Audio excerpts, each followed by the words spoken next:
Et j'avais pas eu le temps ce week-end de faire mon soin. Donc du coup, euh, j'avais juste fait, soit avec la fatigue, je trouve même pas les mots. J'avais juste fait, c'est même pas un chignon, mais j'ai fait remonter les cheveux. Et derrière, j'avais attaché ce matin. Donc là, je vais commencer à défaire les quelques vanilles qui sont dans le twist out. Et je vais ce soir seulement faire passer une crème capillaire pour commencer à ramollir le cheveu parce que ça fait déjà bien plusieurs jours que j'ai mon twist out et les cheveux sont déjà bien condensés, bien compacts. Et pour éviter la casse, justement, on va ramollir tout ça avec une crème démêlante, mais sans démêler. Seulement appliquer la crème démêlante et laisser poser. Je redresse le reste, on verra demain.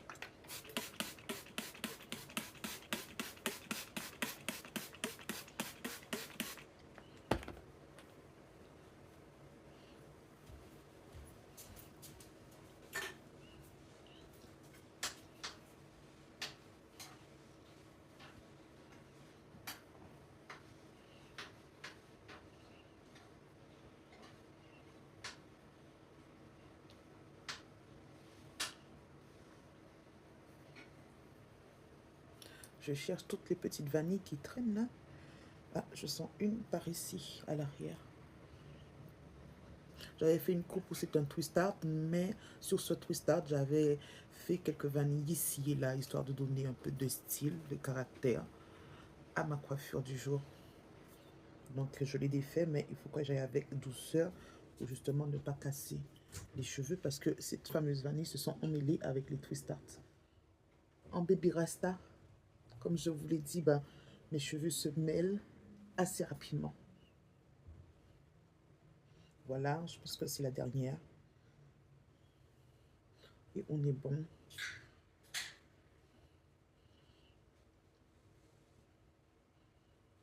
Ouais, est-ce que c'est une qui est là? Ouais, c'est bien une qui est là. Voilà, on le prend bien tout au bout.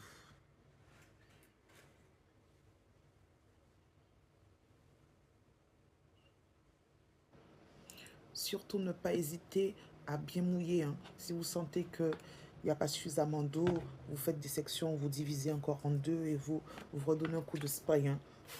Faut pas faire radine avec l'eau. Le but, c'est vraiment de bien aider la crème, le masque à pénétrer. Pour ça, moi, je préfère le faire sur un cheveu déjà préparé, humide. Pour certaines, on va mouiller, hein, mais humide pour moi. Pas trop mouillé, mais humide. C'est le bon plan. Comme ça, on n'a pas la crème qui dégouline de partout après. J'en ai trouvé encore une petite ici. Comme quoi, il y a toujours une qui se cache sous le coude. Là, je pense qu'on est bon comme ça, là. Maintenant, je sépare en deux. Moi, tu fais ça à la main, hein. Tu n'es pas obligé de le faire au peigne, surtout pas pour ne pas... lorsqu'on le fait au peigne, on a tendance à casser parce que les cheveux sont bien emmêlés. Donc, tu le fais en deux et tu suis l'arrêt naturel délimité par les vanilles précédentes. Voilà, et on commence. Moi, je prends une bonne dose parce que j'ai pas mal de cheveux. Donc, je commence toujours comme ça. J'ai divisé en deux derrière. Et je mets une bonne dose sur toute la longueur jusqu'à la pointe. Et après, je vais rediviser encore en deux pour pouvoir mettre sur les plus petites sections. L'idée, c'est qu'il faut que les cheveux soient et de la crème de manière uniforme. Il n'y a pas un côté qui en est, l'autre qui en a pas. Il faut qu'il y en ait de partout, en fait. Comme ça, le résultat, il est super. Et après, on pourra démêler plus facilement pour faire le shampoing. C'est toujours une petite épingle qui traîne dans mes cheveux. Ça sert.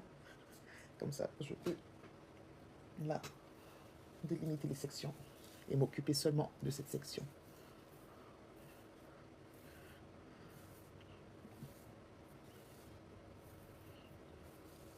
Je masse pour bien faire pénétrer et j'incite sur toute la longueur. Et s'il faut encore, je redésépaissis en douceur pour éviter les nœuds. Je donne un petit coup. Franchement, si vous avez des pinces, prenez-les. Moi, les miennes, je les ai jetées parce que j'en ai acheté, mais elles étaient trop édentées, donc elles s'emmêlaient dans mes cheveux et ça s'emmêlait, ça les cassait, donc je les ai jetées. Ça ne m'était pas utile. Donc je continue avec mes bobby pins, mes fameuses pinces. Ah, vous voyez, là, je l'ai pris par le haut. J'ai fait un nœud et pour rattraper le tir, là, en bas, je vais en douceur pour ne pas casser le bout.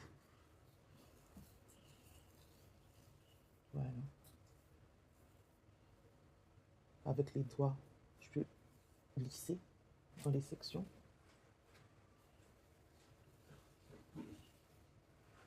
Voilà, on est bon. Et je tresse. Alors finalement, je fais un changement de programme. Je voulais passer, comme je vous l'ai dit, la crème capillaire, le masque, le Air Food, donc, sur toute la chevelure, histoire de préparer aux grands soins. Mais là, je vais m'arrêter à la mi-tête, à l'arrière.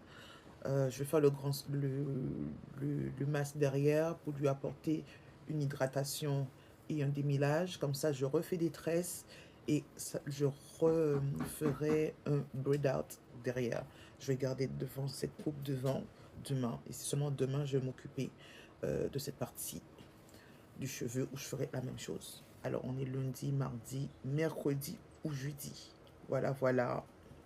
Dernière étape, on est bueno pour ce soir.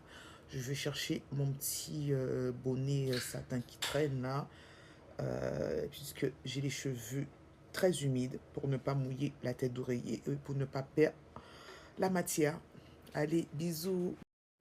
Bonjour tout le monde. Alors, je pars en cours. Je vais vous montrer le résultat. Lorsque j'ai défait le braid out, j'ai voulu vous montrer ce résultat parce que je vous dis toujours, il faut le laisser au moins 2-3 jours pour qu'il puisse sécher.